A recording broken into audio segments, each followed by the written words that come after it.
Ah bah ça représente le plaisir d'être ici reçu à Chambéry et on est vraiment ravis avec ce projet d'une part du Garde républicain qui d'ailleurs a remporté le tout premier éléphant d'or comics qui était décerné par le Festival de Chambéry hier. Donc c'est un vrai plaisir d'être présent ici, d'être entouré par les dessinateurs du Garde, d'être accueilli comme on l'est par les membres de l'organisation.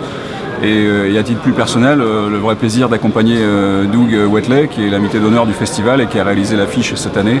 Donc ça c'est du pur bonheur en fait, c'est un vrai plaisir. Du coup le partage, la convivialité dans le monde de la BD et surtout du dessin, personnellement pour mon cas c'est le partage au niveau du dessin. C'est vrai qu'on est de Chambéry, alors on vient chaque année, hein, depuis pratiquement le début. Là. Je recrute de nouveaux disciples pour le côté obscur. J'attends pour avoir une dédicace de l'auteur Sti pour sa BD Rabbit et Michel Chien Fidèle.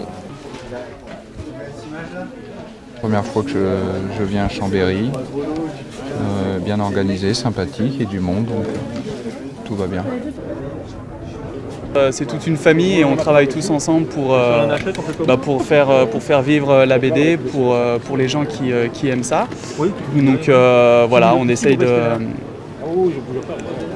faire un bon accueil et de faire vivre l'association BD Chambéry et voilà. Moi j'écris des petits livres pour les enfants donc, qui s'appellent Les histoires de chats avec des petits jeux de mots des petits jeux de mots sur les chats. C'est à partir de 3 ans et le plaisir que j'ai à venir à Chambéry, c'est de rencontrer les enfants, de les retrouver d'une année sur l'autre parce qu'ils viennent nous revoir. Là il y a même un garçon qui rentre en 6e et qui est venu chercher un petit chat. Donc ce qui se passe, ce qu'il y a de plus, la dimension supplémentaire qu'il y a à venir sur un salon, c'est la rencontre.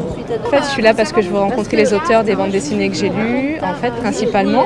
Et puis parce que je trouve que la BD, c'est vraiment un moyen super de rencontrer plein de gens, de plein de niveaux différents. Il y a des personnes âgées, des jeunes, et on se retrouve tous au même endroit parce qu'on aime le dessin, on aime les scénarios, on aime les histoires. Donc voilà, je viens surtout pour ça. Qu'est-ce qui me motive? Depuis 40 ans, je suis là. Alors la motivation, elle y est toujours. Hein. J'adore le dessin, j'adore les auteurs de BD. J'aurais adoré être dessinatrice et faute de l'être parce que j'ai pas le talent. Je participe à l'organisation des festivals de BD, je les rencontre. Alors je ne sais pas s'il compte dans la BD française, mais en tout cas il compte pour moi puisque d'abord j'étais invité, on a eu l'occasion d'y avoir un prix et donc on en est déjà très satisfait et ça a été en plus l'occasion de découvrir la ville, le centre-ville, la fameuse fontaine aux éléphants. Donc pour moi c'est devenu important et ça restera important. C'est un très beau souvenir en tout cas, d'ores et déjà. Mon premier en fait, c'est la première fois que je suis invité. Mais je pense que ça va devenir indispensable parce que c'est un très beau salon, les gens sont adorables et on y est très bien. Voilà. 40 ans de festival, ça représente quoi pour vous? Ça représente quand même 38 ans de participation en tant que bénévole, président depuis 1990. En fin de compte, c'est une opération qui fait partie de ma vie. Voilà, j'ai vécu plein de choses. Plein de moments émouvants, sympas. C'est des grands moments de festival BD.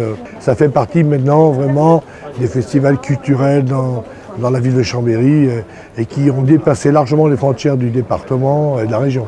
Combien de gens allez-vous accueillir par exemple? Pour l'instant, on est à quelques milliers. Il faut attendre dimanche soir. On va peut-être dépasser donc 15-16 000 habituels, je pense. D'un personnage.